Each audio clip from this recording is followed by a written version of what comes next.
All right. Eddie Hearns is saying Anthony Joshua might retire after the Andy Ruiz fight, win or lose. Let's talk about that clickbait topic, as he called it, in this video.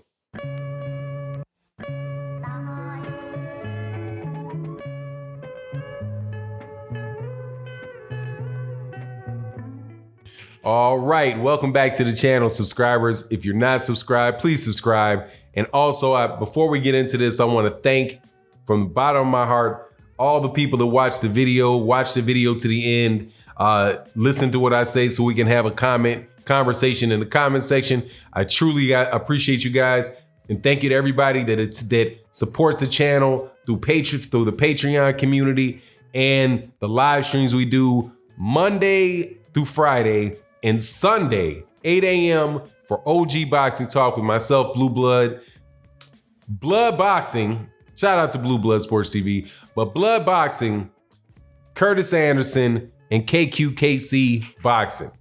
Now, Eddie Hearn says that, that Anthony Joshua might retire after the Andy Ruiz fight, but he's really focused on winning his belt back, becoming a unified champion again.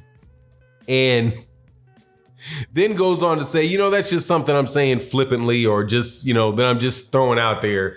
I'm sure you guys are going to run out there and use that for clickbait. So once he said that, I was like, okay, yeah, sure. Why not? I'll take you up on your offer. But seriously, I love having a conversation about it because, it reminds me of somebody else that was in a similar circumstance as Anthony Joshua, and it was in the early 1970s. And, he was the big bad champion, the guy that was, dominating everybody. And then he ran into a guy that was smaller with a lot faster hands and got knocked out. And that guy was George Foreman. And George Foreman fought a few more times. I do believe he lost to Ron Lyle. And after that, he took a 10-year hiatus from the sport, retired and left the sport for 10 years. Wind up, becoming a preacher, coming back to boxing, winning a heavyweight title. And, there you go. The guy's worth $350 million because he came up with the George Foreman grill. He learned to smile, right? And, that's the story with George Foreman. So Anthony Joshua, to me, seems very much to be in a similar position to where George Foreman was, right after the knockout loss to Muhammad Ali. All right, now I don't like to compare, too intensely Andy Ruiz and Muhammad Ali, nor do I want to compare skill-wise and talent-wise Anthony Joshua to George Foreman, but you see what I'm saying. It's a very real possibility, man. Anthony Joshua, a lot of the things that are said about Anthony Joshua in the lead after that fight, and the things that he's saying about his focus and and the championship and all that stuff, after it sounds a lot like some of the things that George Foreman said. George Foreman said it later after he came back, reflecting on what happened in the 70s, where he said, when you lose the heavyweight championship, you lose a piece of yourself. You known as the champion. And Anthony Joshua has been known as the champion for several years. And to lose that could be disorienting. It could be disheartening. It can definitely, some people can respond and become more motivated to win it, but other people, they fold up. And we'll see what Anthony Joshua does. But the ironic part of it is, for me, is that George Foreman was one of the guys giving Anthony Joshua advice about what he should do. And I think what he said was something like, change your team. But Anthony Joshua didn't change his team. Anthony Joshua didn't do what other people who had those unexpected knockouts have done, which is get a couple fights in. Work on the issue. Make sure you've settled the issue that puts you in the position that you're in now. Anthony Joshua decided not to do that, I really could see Anthony Joshua retiring, man. And it's not like I'm not saying that because I think that, the guy doesn't have, I'm not saying that because I think the guy doesn't have a lot of heart.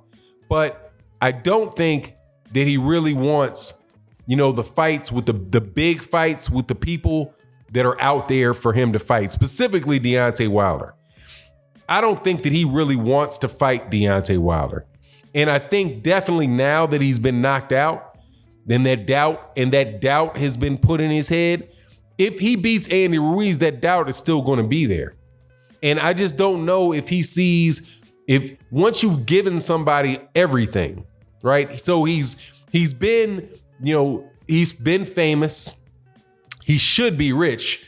Don't know with Eddie Hearn. There's something about Eddie Hearn. Something about Eddie Hearn makes me say, hey, man, I want to see the receipts on that. But, more than likely, Anthony Joshua is a very wealthy guy. He is, he's coming up on 30 years. He's coming up on 30 years old.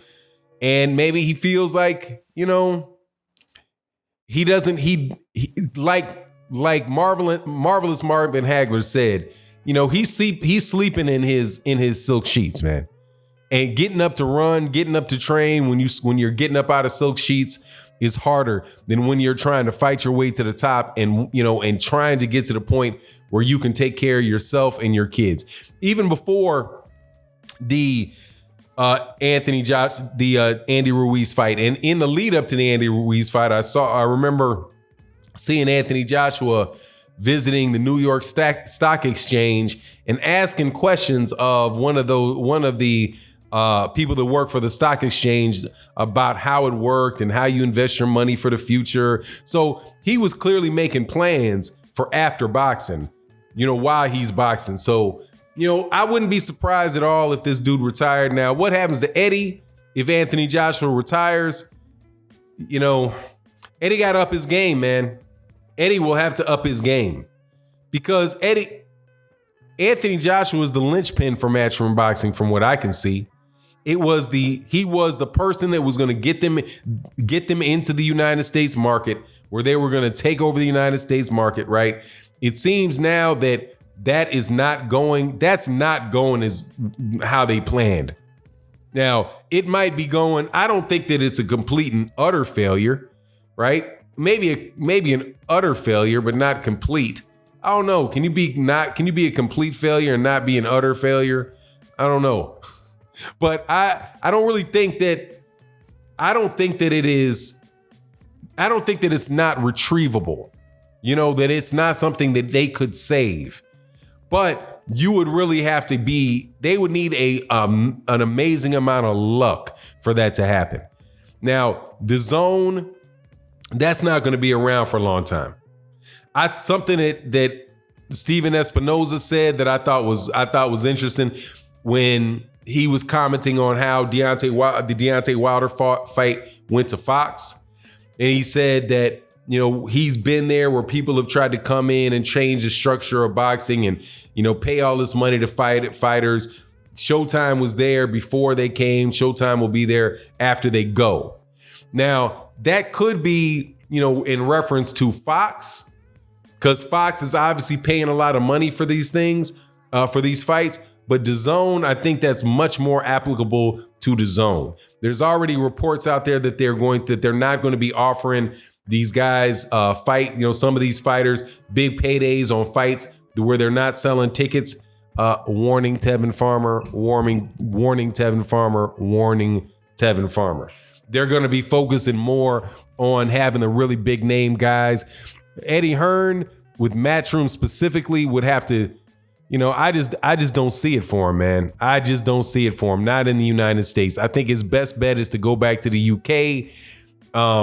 Make sure that you sew up the UK, because that was a market that he was doing very well in. That's a market that he was dominating. And now you have guys like Bob Arum, who, quite honestly, in my opinion, in Top Rank, who are faltering in the United States, now looking to go to the UK.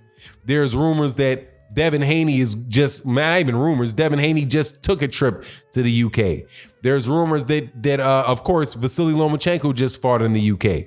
I definitely believe that Tyson Fury needed to head his chubby Scarface behind back to the UK because he's only selling 3,577 tickets in Las Vegas.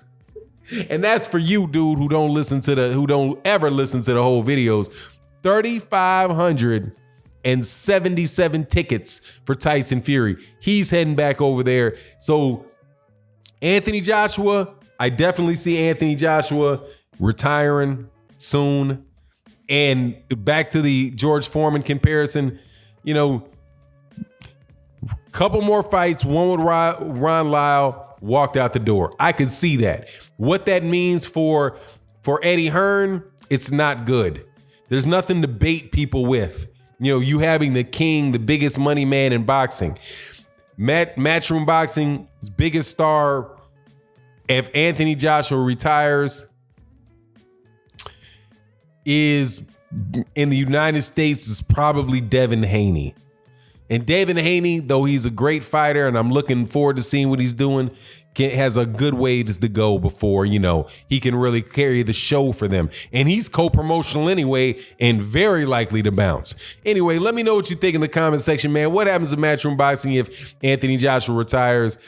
Can they make it in the United States? Should they head back to the UK? You let me know in the comment section. With that, I'm out. Peace.